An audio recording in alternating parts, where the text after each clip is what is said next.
Welcome into the Sick'em 365 Sports Baylor postgame show.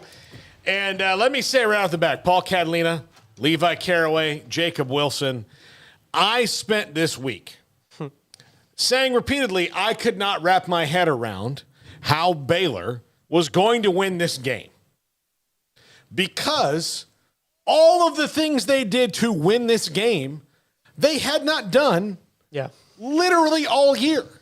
And then not only did they do them tonight, they did them in spades. I mean, just over and over and over again.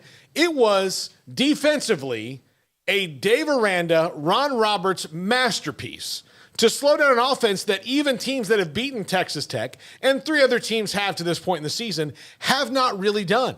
NC State did it a little bit. And I think they kind of copied that NC State game plan where keep away on offense. Defense got really aggressive, really threw Baron Morton off. It was impressive what happened tonight. 45-17, the final score. Baylor dominates Texas Tech. And at times it didn't look good because that's kind of the MO of the Baylor team. They really almost let him get back into the game there for a second when they let Baron Morton score that touchdown. But at the end of it, guess what happened? They put their pedal to the floor, and the student has not yet become the teacher in Joey McGuire.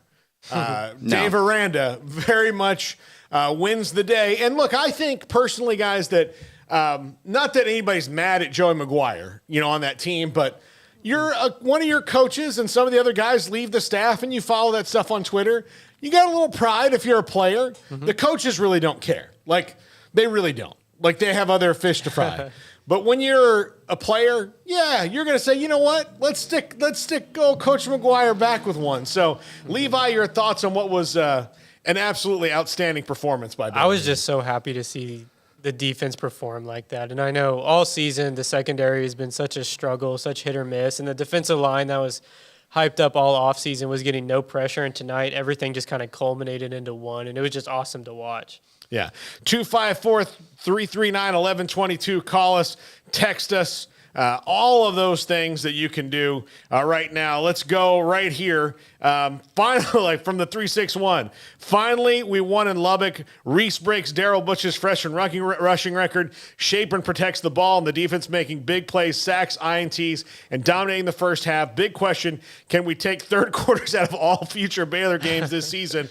Great win in Sick'em. Guys, that's a great point. You take out the third quarter for Baylor, a lot, except for Oklahoma State, that was the best quarter they had. Yeah. But you take out the third quarter, and this is a team that's right in the hunt right now for the Big 12 and not sitting there hoping to win out and get help, which is what they'll need. Well, I mean, if they do win out, they'll be their own help in that because it'll be Kansas State and TCU. But I will say, I am never afraid, despite what some people may say in the chat room on our show, Levi, to admit when I'm wrong.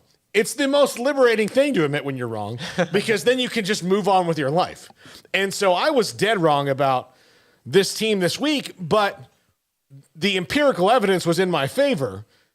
And they proved all of us wrong, really, over and over and over again tonight. When you talk about 5 turnovers and 6 sacks, that's 11 plays that they have not really made. They've not made 11 plays like that in a game defensively this year. And they did it on the road in a place they haven't won since 1990. Yeah. Were you alive in 1990? No. I wasn't even alive in 1990. He was not alive in 1990. I was 10 years old. You know what I was thinking about in 1990? When does the next Batman movie come out? And not Michael Keaton Batman. Yeah. Yeah, this is a good episode of the Staff Eats Crow because everyone that read my prediction and sent it to me was giving me a hard time. I predicted Baylor to lose like a lot of us did. But if you're watching, Coach Aranda, I was wrong. You were right. You're the best. I'm the worst. You're very attractive. I'm not very good looking. Yeah, exactly.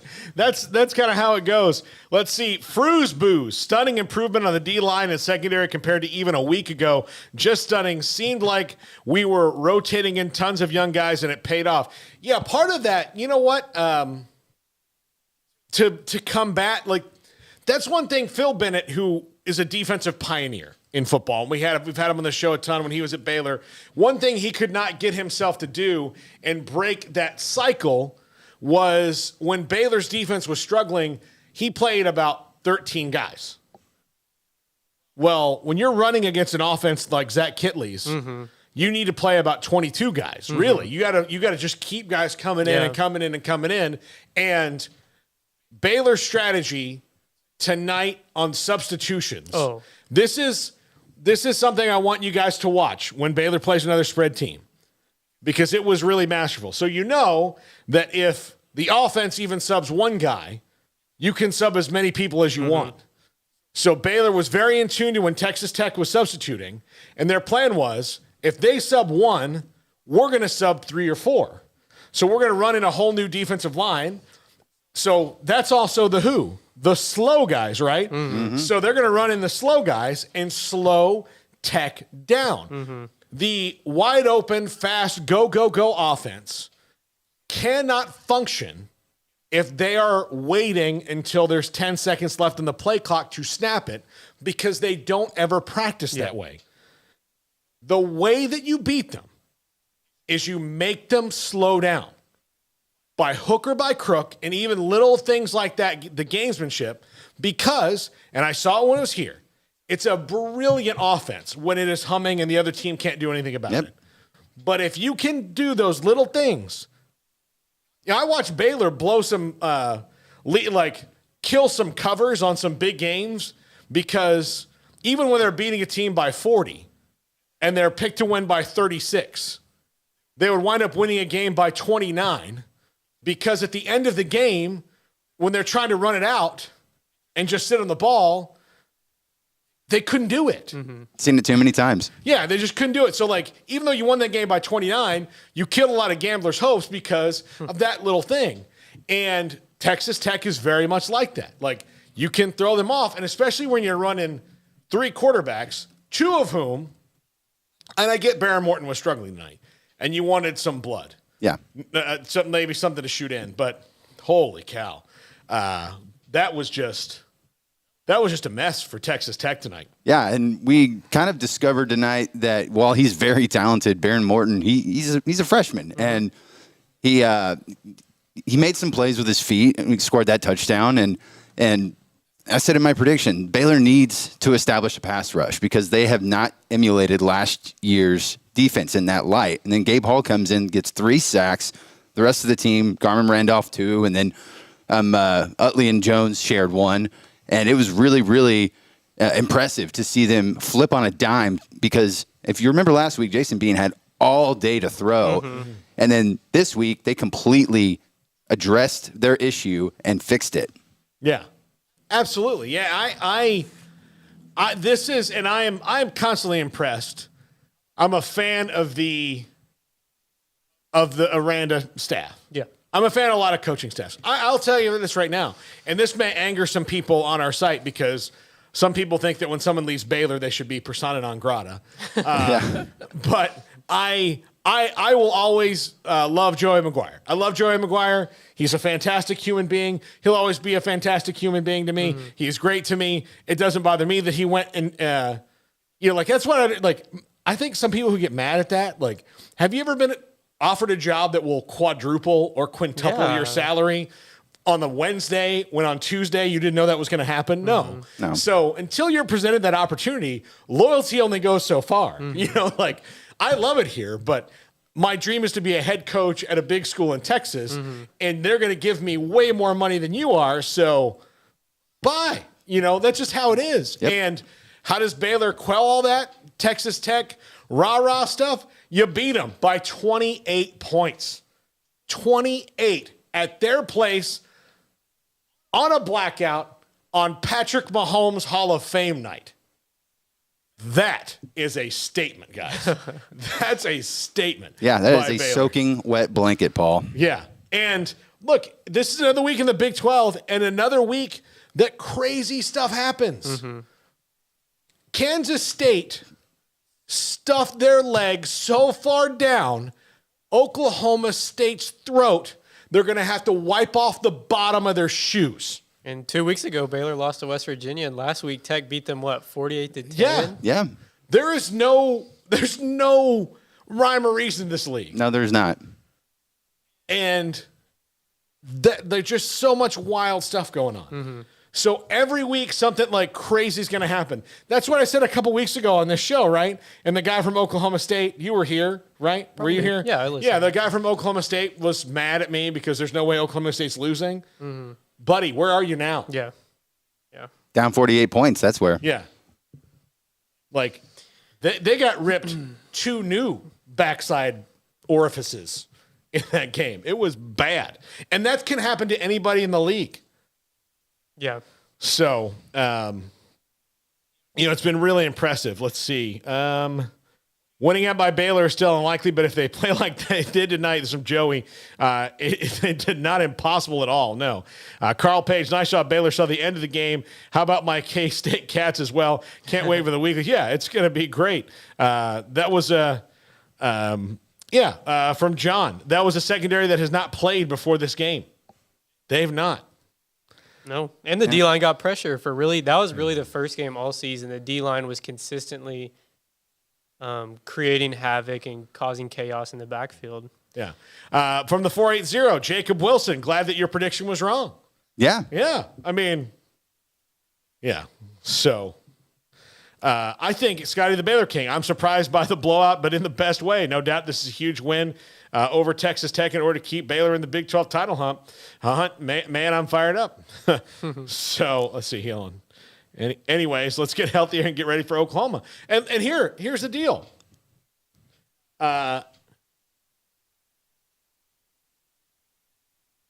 It's like Oklahoma on the road next week is not.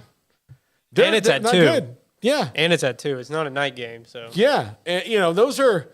I mean, it could get weird, but they need to harness whatever they did on defense, and part of that might be confidence now at this point. In that you just went out and got 5 turnovers and 6 sacks. Oh wait, that's what we're supposed to do. Yeah, that's like in that mind. And I'm trying not to say we because I'm not a Baylor we, a collective we, but like that's what you're supposed to do. And once you start believing that, I think it's huge. And I am fired up because my mind is blown because I was trying to think of how is Baylor even playing their best on defense if Tech is even average on offense, it's still a horrible matchup for them. And it didn't even turn out close to that way tonight. Yeah, I think 3 of the main kind of storylines outside of like Joey and stuff coming into the game were like, can Blake Shapen not turn the ball over? Check. I guess that was on Richard Reese, but can Blake Shapen not turn the ball over? Check. Can the corners play with confidence and play well enough? Check. Can the D-line create pressure? Check. And none of those things have happened all season, like cohesively, and that all happened tonight. It was just a perfect mix, and the final score showed that. So, this tonight was kind of, I think, what everybody was expecting this team to be all year, and they finally put it all together and were dominant. Yeah. First quarter, not good. Third quarter, not good. First quarter, good on defense. Yeah. Not good on offense. Yeah. Second quarter, fantastic. Fourth quarter, fantastic. And the fourth quarter being fantastic is a really important step. Yep. In that they were ready, and I think they just, I have a lot of questions. I want to talk about Texas Tech for a second when we come back. 254-339-1122. Call us or text us. Ryan, thanks for your text. And again, from the 254, at this point, Baylor controls their own destiny on the road to the Big 12 title game. Yeah, guess what? You went out. That means you beat TCU, which even if that's TCU's only loss, you only have to get to the second spot. You'd have beaten Kansas State, knocking them behind, like, at least to your same record. And you would have the tiebreaker over them head-to-head, and you've beaten Texas and Oklahoma. So. I mean, Oklahoma State didn't look good at all today, but what if they get it together and went out themselves?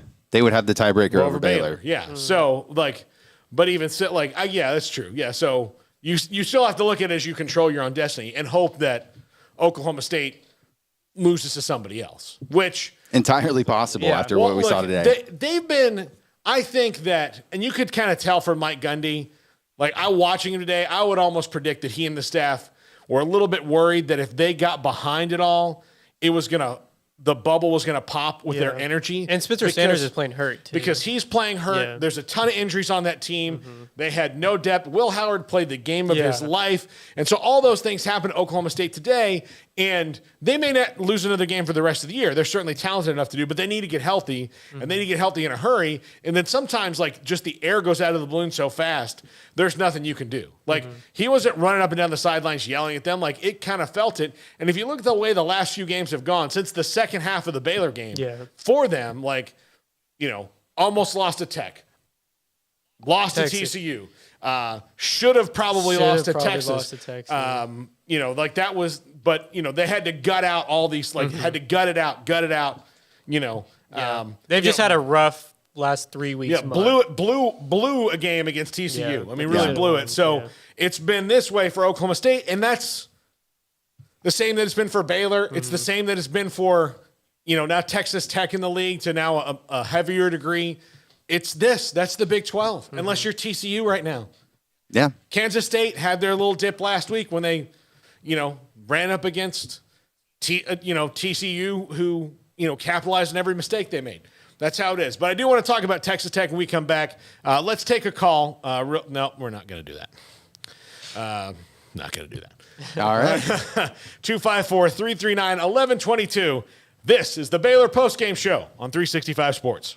Richard Carr and his team are standing by the Bears in all sports this coming season, but Richard Carr's passion for football started many years ago when he was a trainer for the football team. In addition to his alma mater, Richard Carr also loves selling quality cars and trucks to his Central Texas neighbors. Whether you want the unbeatable GMC Sierra truck loaded with luxury and strong and tough for the workday, or the performance and ride of a Cadillac or Buick SUV, Richard Carr has an amazing lineup of vehicles for you. Stop by for a test drive, contact them online, or call and say sick 'em and you're immediately a VIP at Richard Carr Buick GMC Cadillac. Find them at Highway 6 at the Imperial exit or at richardcarr.com.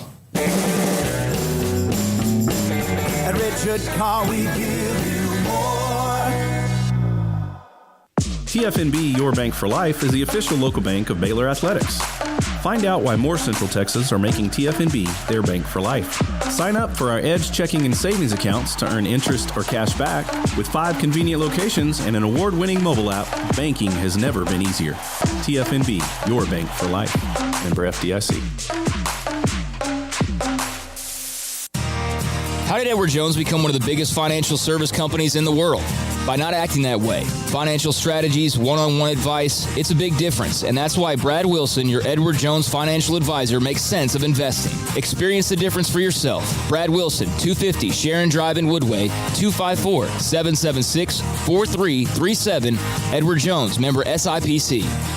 Pizza, burgers, and Bears football. There's no place around Waco that serves them all other than Bubba's 33. Come show your green and gold and enjoy some of Waco's best food and beverages while watching your favorite team, the Bears. When real Bears fans get hungry, Bubba's 33 is the #1 spot for ice-cold drinks, hand-stretched, stone-baked pizzas, and bacon-infused burgers. Join us for indoor or patio dining. Bubba's 33, Waco's restaurant and proud supporter of Baylor Bears football. Sick 'em, Bears. In Texas, there's pea-size hail and baseball-size hail. Guess which one hit our house? We didn't even know where to begin, but we called our Texas Farm Bureau insurance agent, and he was so reassuring. He knew exactly what to do to get our house back into shape and our lives back to normal. Now, we're even more thankful for the roof over our heads. Stop by and see our agents at one of our 3 McLennan County locations. Coverage and discounts are subject to qualifications and policy terms and may vary by situation. Three Nations Brewing Company has 16 different beers on draft with a new beer every Friday. It also offers 2 air-conditioned tap rooms, a large indoor beer hall, a second-floor mezzanine offering a great overview of the brewing company and equipment and patio where you can relax under the shade. Plus, you can now experience the new Three Nations Beer Garden Grill on our shaded patio. Grab a cold beer and enjoy a bite from our freshly prepared and delicious menu. Street tacos, quesadillas, freshly cooked burgers and dogs, and veggie burgers too. Nachos and so much more, all prepared and cooked on site. So come visit the award-winning Three Nations Brewing Company on East Vandergrift off I-35 in Carrollton.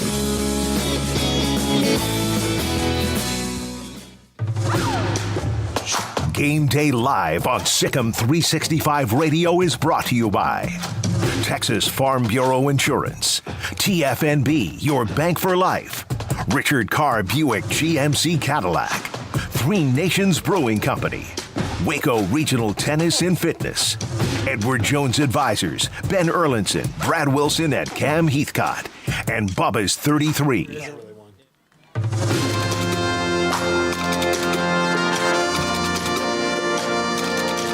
Welcome back. 365 Sports Postgame Show. Paul Catalina, Levi Caraway, Sikkim365.com, and Jacob Wilson back there. And guys, Texas Tech tonight really kind of surprised me in that, not that, look, sometimes like Baron Morton's going to have probably a really amazing career. Very talented. He's really talented. Sometimes though, like Justin Verlander last night for the Astros, you put your ace on the mound and he can't hit the zone. That was a big problem for Baron Morton tonight. Couldn't hit the zone, and Baylor was making him not hit the zone. That was a big deal. But the decision, I get that like Baron Morton's struggling, but putting Donovan Smith in, I don't know what that does for you. And then at the end of the game, when it was still 2 scores, and if your offense is humming, you can do that in 3 minutes because they've done it before. And Baylor has given it up before.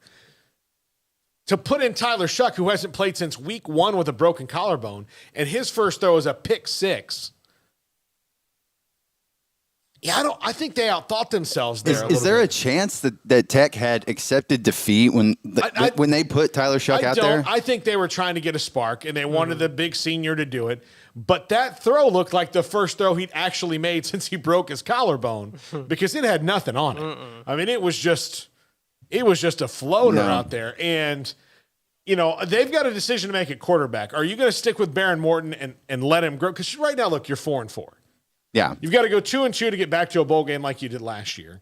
And you're not going to the Big 12 title game. That's not going to happen. No. So I would put all my effort into making sure Baron Morton is the best that he can be, right? I agree. Yeah, he looked like a freshman. He played like a freshman, and he played like a very talented freshman. But like I said before the show, I think what Tech needs to do is get Baron Morton as many reps as they possibly can, get him more experience because his ceiling, especially in that quarterback room, is the highest by a mile of all the 3 quarterbacks that they have. Yeah.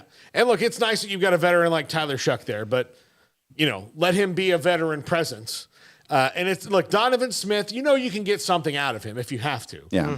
But the effort should be towards Baron Morton at this point. And I think they'll know that. It just surprised me that, and look, maybe they went to, looked at Baron Morton and said, man, he maybe has nothing left tonight. Again, sometimes you got to go to the mound and tell your ace, you're not hitting the zone. You're coming out of the game. That makes sense, but the Donovan Smith thing was a little puzzling. I think did he go in to get a third and short for a power they run? Brought him in for a specific package, but they left him in, and they left him in. Of course, he throws an interception because that's his thing. That's what he likes to do. Yeah. So, I think they really did outthink themselves last night. Let's see. Let's go to the 254. Let's go to James and Colleen. James, thanks for your call. James, you're on the air. Hello, James. Hello? Yes, you're on the air.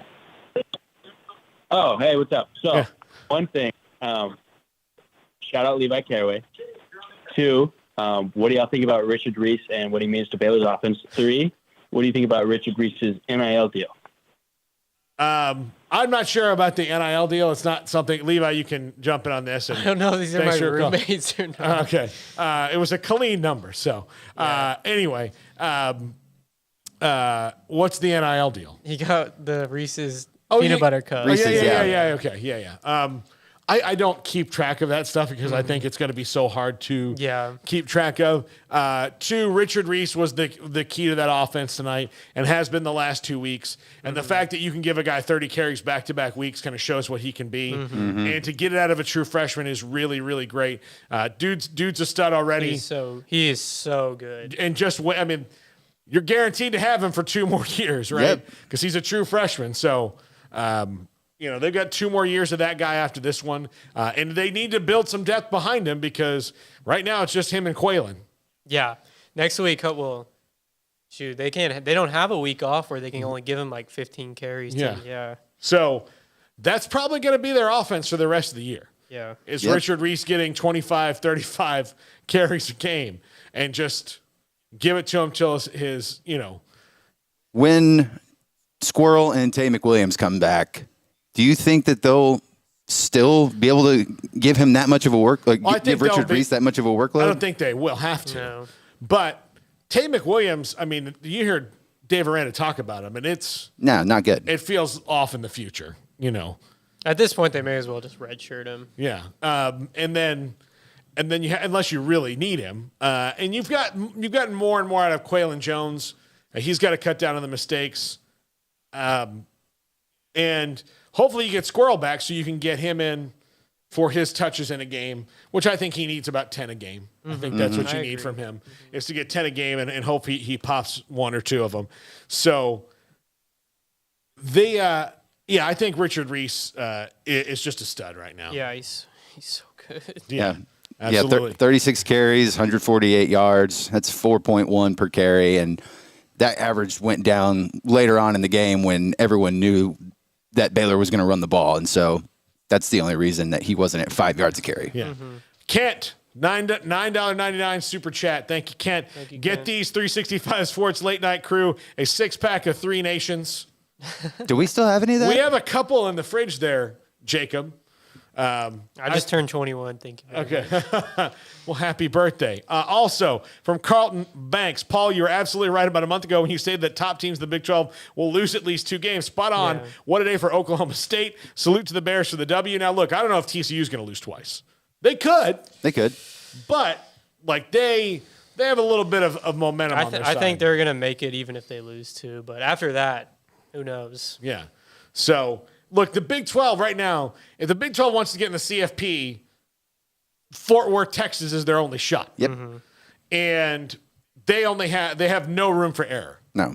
And TCU almost got 2014 today because they would have lost to West Virginia, which is what was that play calling on that? Where was they threw 2 goal line fades on 3rd and 4th down on the 2 or something. Yeah, Gosh. But they withstood, and Neil Brown continues to kind of tread water there. So let's see. Big Thunderman, thanks for the 99-cent super chat. All we want is to ruin TCU's season. I hate that I like Sonny Dykes a lot. I like him a lot. You know what? I'll tell you this. So you've heard me tell stories about Gary Patterson. Yes. And I think Gary Patterson is right where he needs to be, doing exactly what he needs to do right now. Yep. Because he clearly had a talented roster that he could not win with anymore, because sometimes it's too much and the voice gets tuned out. I mean, every great coach has to move on eventually, and it's clear because Sonny Dykes inherited Gary Patterson's guys, and he is winning convincingly with them. Yeah, and I don't think Sonny Dykes is some kind of, he's a great coach. Don't get me wrong. I think he's a really good coach. I don't think he's some sort of football genius that matches Gary Patterson. In fact, I've said many times, I think Gary Patterson is a football genius on the level of Bill Belichick. The difference between Bill Belichick and Gary Patterson is one of them has emotions and one of them doesn't. And one of them chases those emotions as much as he can. And that's Gary Patterson. That's what undid him. And Sonny Dykes is a guy who is very much like his father in that, listen, we're coaching football, we're playing football, we're in college. What can be wrong today? Yeah. The sun's going to come up, it's going to set, we're going to do it all again tomorrow. Everything's fine. Let's have a laugh, let's go play some football and this. And then Gary Patterson is, all the time. Very much, he's a very much get off my lawn guy. Yeah.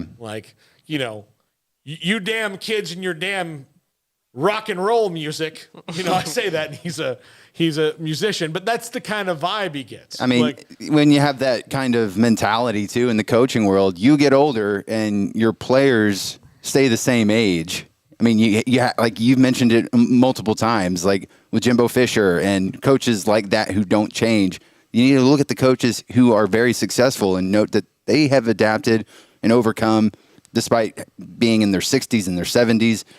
You have to adapt to your players. You just have to. And look, some of them done it kicking and screaming. Nick Saban a little bit tried to change the rules to get rid of the spread offense. And then when that didn't work, he's like, all right, well, I offered you a way out. Now I'm going to do this with my athletes. Bye. Look, I think Dabo Swinney's a guy who does not really want to change. Mike Gundy's a guy who does not really want to change. But guess what? They're doing it. Adapt or die. And, I watch Jimbo Fisher every week when A&M doesn't score on a drive, yell at a quarterback when they come off the field. Or when they do score on a drive, yell at a quarterback when they come off the field because sometimes it happens by accident. If you're having to do that all the time, Jacob, if I was yelling at you at every commercial break of this, every time we went to a commercial break, are you doing a bad job or am I doing a bad job? Probably me. That's debatable, but like, if there's one thing I learned in the Marine Corps is that when you scream all the time, that's the only volume that you know. And so you have to be able to know when to scream. Yeah. Because then you go, oh, man. Yeah. Well, hey, you can't, even drill sergeants who scream a lot pick their spots. Sometimes you have to scream because the guys you're telling to do something are a long way away from you, but you're not yelling at them. You're just talking loudly so they know to run, keep running. Oh God, I wish that I've got stories that I wish I could tell on the air so badly. I'm sure you do. All right, we'll take a break right here. Come back, wrap it up with final thoughts. Paul Catalina, Levi Caraway, and Jacob Wilson. This is the Postgame Show, 365 Sports. Did you know that Waco Regional Tennis and Fitness is a partner of the city of Waco? Did you know that we are open to the public? Waco Regional Tennis and Fitness offers day passes to the public for only $10 a day, and we offer money-saving memberships. Waco Regional Tennis and Fitness offers over 40 group exercise classes each week, including bar, yoga, boot camp, indoor cycling, and more. There are free weights, weight machines, TRX, rowing machines, stationary bikes, new treadmills, elliptical machines, and much more on the spacious weight room floor. Personal training available where you can be encouraged to grow. Sauna, whirlpool, tanning bed and kids club, 17 tennis courts, 8 pickleball courts, youth and adult tennis and pickleball lessons. Waco's premier experience where you can help your mind, body, and soul. Visit our website at wacotennis.com. Call us at 254-753-7675 or visit us next to Hawaiian Falls on Lakeshore Drive in Waco.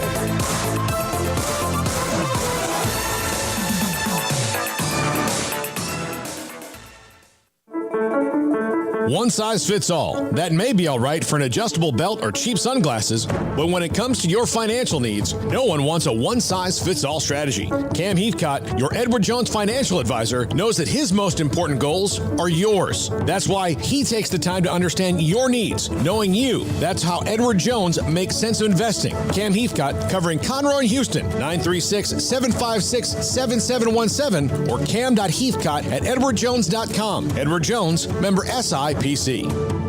Pizza, burgers, and Bears football. There's no place around Waco that serves them all other than Bubba's 33. Come show your green and gold and enjoy some of Waco's best food and beverages while watching your favorite team, the Bears. When real Bears fans get hungry, Bubba's 33 is the #1 spot for ice-cold drinks, hand-stretched, stone-baked pizzas, and bacon-infused burgers. Join us for indoor or patio dining. Bubba's 33, Waco's restaurant and proud supporter of Baylor Bears football. Sick 'em, Bears.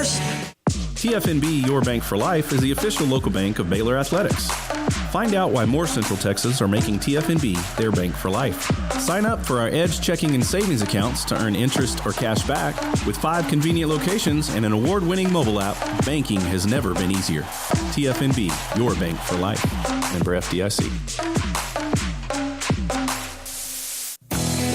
Three Nations Brewing Company has 16 different beers on draft with a new beer every Friday. It also offers 2 air-conditioned tap rooms, a large indoor beer hall, a second-floor mezzanine offering a great overview of the brewing company and equipment and patio where you can relax under the shade. Plus, you can now experience the new Three Nations Beer Garden Grill on our shaded patio. Grab a cold beer and enjoy a bite from our freshly prepared and delicious menu. Street tacos, quesadillas, freshly cooked burgers and dogs, and veggie burgers too. Nachos and so much more, all prepared and cooked on site. So come visit the award-winning Three Nations Brewing Company on East Vandergrift off I-35 in Carrollton.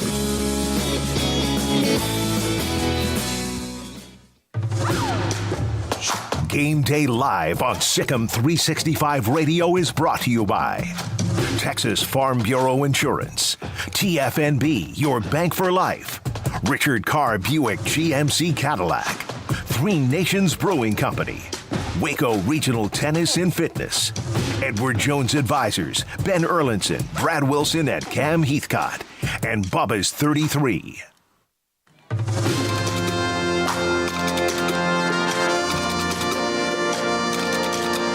Because Kent suggested it, we are going to have a Three Nations Texican to celebrate the end of the show tonight. Levi, happy birthday. Cheers. Thank you. Glad I'm not breaking the law right now.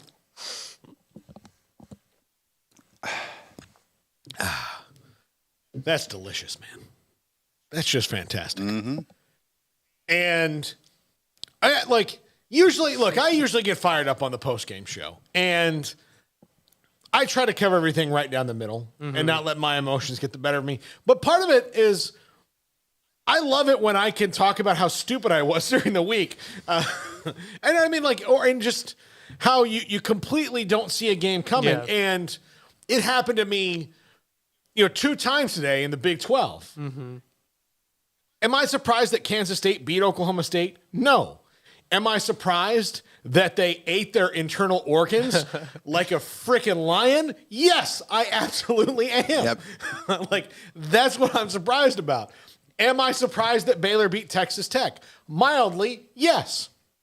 That actual thing happened because I just thought that this was a bad matchup for them. But for them to, especially in the fourth quarter, put the pedal down like they haven't been able to even in all their other wins this year, blew my mind. And that's what's great about college football. Yeah, this is the most fun conference in the country, Yeah. hands down. Every week, something crazy is going to happen. Yeah, there's always games on in the Big 12 every single week that are just inherently fun to watch. And you can't say that about the SEC, even though everyone, is kind of in agreement that they are the conference. Big Ten, I mean, I fall asleep for half those games. Did you see any of the Nebraska-Illinois game today? A little bit. But Chase Brown, best running back in the country that nobody talks about. Yeah, absolutely. No, but I the last 2 weeks in my predictions, I pointed out where Baylor had been bad the week before. Against Kansas, I said, look out for Devin Neal because of how West Virginia ran all over Baylor. And then Devin Neal gets held to below 40 yards, I believe. And then this week, I say they need a pass rush. They need a pass rush. Otherwise, Baron Morton is going to carve them up. And then they got in his face all night long, made him look like the freshman that he is. What do I need to harp on the Bears for this week? I'm actually drawing a blank because they didn't look bad. There were things that were less impressive, but they didn't necessarily look bad in any facet of this game. They looked a little bit comfortable in the third quarter. And I think that's what they need to grow out of, Levi, is don't be comfortable. Yeah. When you're comfortable? When the other team puts in their third quarterback. That's when you're comfortable. But don't be, and even then, don't be comfortable until after that pick six. Those are the things that I think they need to grow up and do. And maybe this win and the way that it happened on the road can get some of that, they have a malaise, they had a malaise about them this year in games where you're like, how are you not more excited about what just happened? How can you not capitalize on these things? Or how do you follow up a great thing with the worst thing you can do? Yeah. And they almost did that today with the third quarter and the way it was going. The fourth quarter happened, and then it was just like they had wiped it all away. In a weird way, I was kind of telling my friends this. I think that Kansas game, because everybody kind of walked away the Kansas game. They're like, oh my gosh, that second half was horrible. And I was like, Yeah, but if they learn from it, that would be a really positive thing. Because the BYU game was just a disaster to begin with. And then each game, there's kind of different lessons, blah, blah, blah. But then last week, played great in the first half. And then you saw what it was like when they took their foot off the gas. And so, like, hypothetically, with such a young team, if they were able to take that and learn from it, then they could definitely prove it moving forward. And then especially in the game tonight, like, yes, the third quarter got kind of hairy for a little bit, but you never felt like, oh no, here they go. Like, you felt like they at least had like a semblance of competency and they weren't just going to lay over and let Tech win the game. Yeah, absolutely. So Oklahoma next week. I'd like to be able to give you an early prediction on this game, but I really don't know who Oklahoma is based on what I've watched this year. Because they've been a little Jekyll and Hyde, and Iowa State, God bless them. I mean, OU might not be that far off from Tech with probably a worse defensive line. And they haven't been able to stop the run, although they did a pretty good job of it today. So what Baylor doesn't want right now is that Oklahoma defense, the players figuring out the defensive genius who runs their team. Mm-hmm. They don't want the players figuring that out yet. Mm-hmm. Would like to get that a little on down the line. Hopefully. For them. Yeah, hopefully for them. All right. Oklahoma next week. We'll be here. Same crew. Hopefully some more. I'm just going to ask Three Nations, one of our sponsors. We are officially out. So if you would like us to have a cold, frosty beer at the end of the show next week, and you're going to have to send reinforcements. More than a 6-pack, because I'm especially thirsty tonight. I don't know about you guys. So send on some down. Now, part of that was I think that one of our owners, left us kindly a 6-pack. Oh, yeah. But took all the rest, which is fine. It's just fine. But, maybe put 12 or 20. We used to have just pallets of it in there. But I started working here at the wrong time, I guess. Yeah, you did. So, OU on the road. And then, look, they've got 2 home games in a row against the 2 best teams in the conference. So, you've got OU and Texas bracketing the 2 best teams in the conference right now. It's going to be interesting down the stretch for Baylor. They had to get this one tonight. Mm-hmm. Getting to 5-3 is huge, because if they're at 4-4 with the 4 games they have left, considering where the 2 teams in the middle are playing right now skill-wise, and where the 2 games on the outside are physically, going to be tough. But winning in Lubbock for the first time in 30 years, George Bush Sr. was the president. Cell phones came in a bag. And was George W. Bush still the owner of the Texas Rangers? Yes. He hadn't even thought about being governor of Texas yet. That was still like 4 years off. Can a politician own a team? Well, he wasn't a politician then. He was an Before oil then? man. Okay. So, yeah. Actually, yeah, they can't do whatever they want, apparently. I didn't think so until 2016, when I thought you had to divest in things, and you apparently don't. So you can keep whatever you want. But yeah, I'm trying to think of what else was going on in 1990. Jams were big. You know what jams were? They were like long shorts. Shorter than capris, but longer than shorts. Not good. I mean, that was 1 year before I was born, but was Kelly Kapowski the crush of every young boy in America in 1990? Yeah, right about then was when it started. Yeah, Kelly Kapowski. I mean, she's still my crush. So it was a little before my time, but me too. Yeah.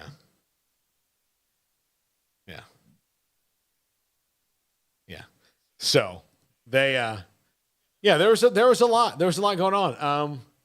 Everybody still liked Bill Cosby. Well, a lot's changed. There's a lot of people that were previously liked in 1990 that are not today. Yeah. So, look, Bobby B was in Korea at Camp Page in 1990. Oh, you don't say. Yeah. So that's a lot of time. Hammer pants were big. From Carlton Banks. Yes. Hammer was big. You Can't Touch This was, I don't know if it was out in 90. Yeah, probably.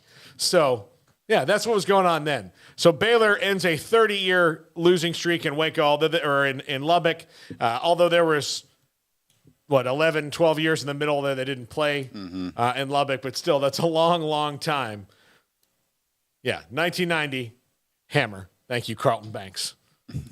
Which I guess he would know. He's Carlton Banks. Yeah, doing the dance. Yeah, he was on television in 1990. Aw. That's what's going on in 1990. For Levi Caraway, for Jacob Wilson, for all of you who watched online, listened, whatever you did, thank you for doing that. We're back again with a full show on Monday and back after the Oklahoma game next week. Good night, everybody.